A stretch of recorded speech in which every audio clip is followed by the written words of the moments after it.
Hello there. Welcome to Dateline Lagos. It's been days of busy schedules in the Center of Excellence as Governor Ambode inspects projects in Oshodi, Mushin and Ikeja. Lagos procures a 365 million naira mobile clinic for the treatment of cancer, and Ford Foundation partners with the state government to execute the Lagos Museum project. Also, Governor Ambode flags off electronic payment for land use charge. Let's begin with the most recent. At the beginning of the week, Governor Ambode, like any other citizen, set out early to perform his civic obligation of paying land use charge. The governor also abolished cash payment in revenue collection. Take a look. Governor Ambode is received by the Managing Director of Guarantee Trust Bank on arrival at one of the bank's branches to perform his civic obligation.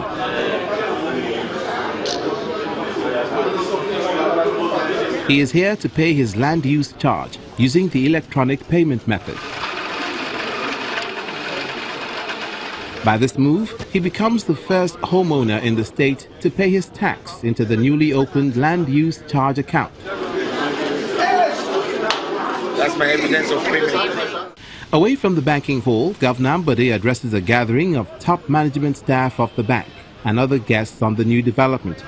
He says the measure is aimed at improving on service delivery to residents of the state as well as block all revenue leakages.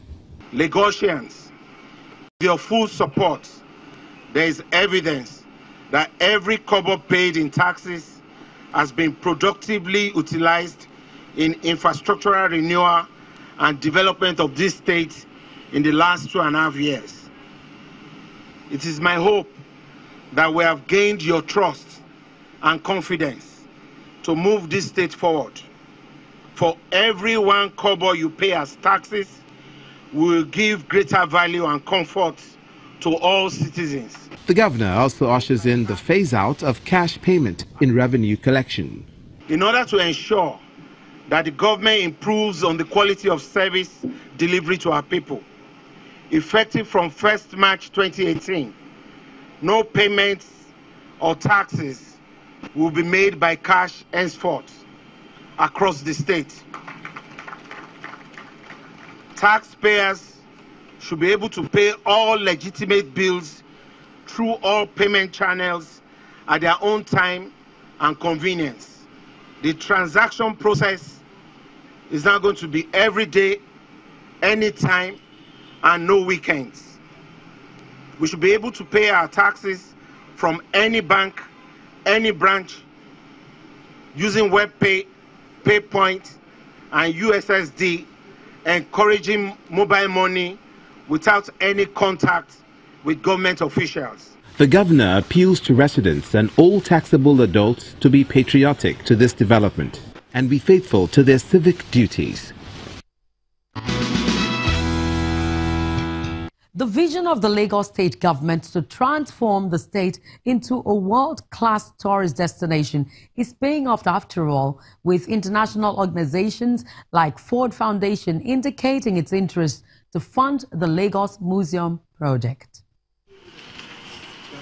Governor Ambode receives a delegation from Ford Foundation, led by its Executive Vice President in charge of programs, Ms. Hilary Pennington. The team is at Lagos House in furtherance of the partnership with the state government on the Lagos Museum project.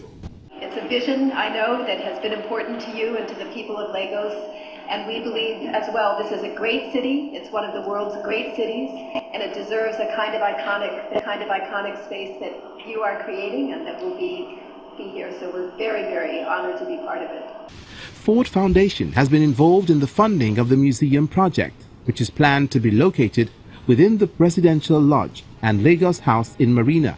Governor Ambode is delighted at this collaboration. Funding for the architectural work and the design and initial workspace for that Lagos Museum is being funded through the Ford Foundation. And I'm happy to, announce today that they are making a total donation of $600,000 to us for this management of this project, of which they want to make sure that whatever it is that we put down as Lagos Museum actually, reaches that world-class status that we want our own museum to be. With the efforts of the Ford Foundation, I'm inspired to want to try my hands in putting two iconic structures within the state in the next 2 to 3 years. And I believe strongly that with this support that you have actually made to us, will actually make us to be able to fast-track the number of years that these things can come into being. After the meeting with the governor, the leader of the delegation, Ms. Pennington, and the Lagos State Commissioner for Tourism, Arts and Culture, Mr. Stephen Ayorinde, provided further details on the proposed Lagos Museum project. Yes, we are developing, the ones that we have in Badagry, and we are working with, in partnership with others, 2 others that are privately owned.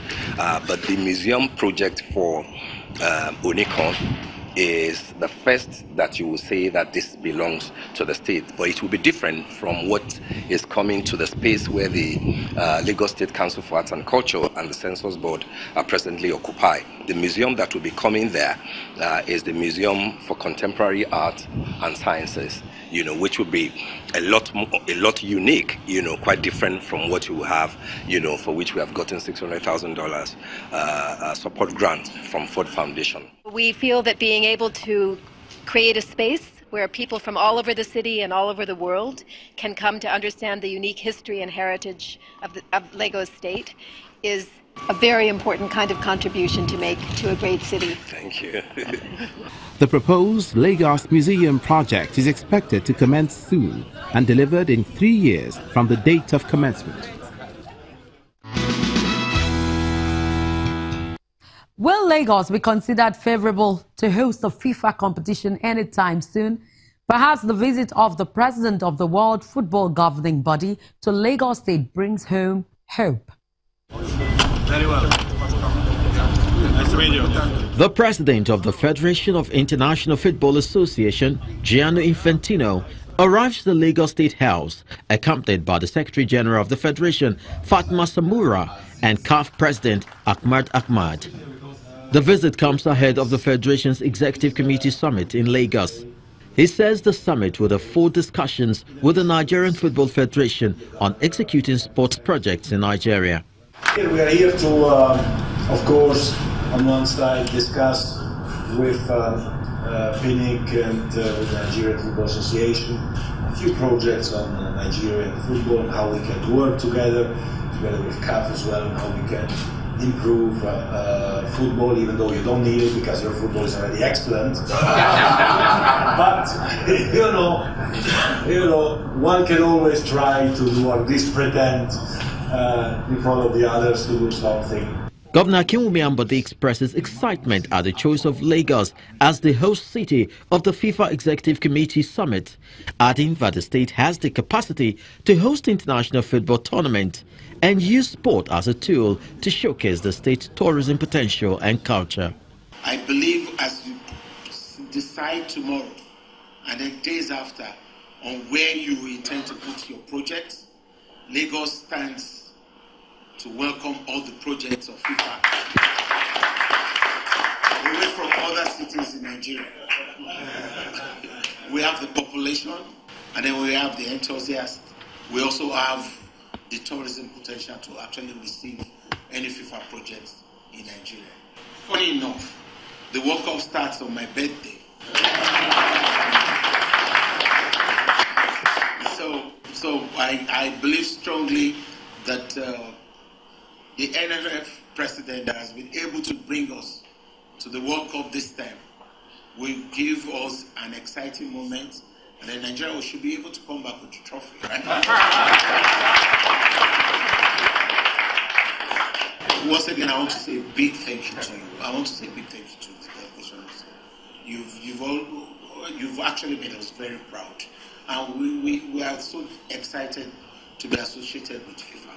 And we believe strongly that's a brand that we should also, continue to support, and we will do everything as a government to support all the endeavors of FIFA and also NFF.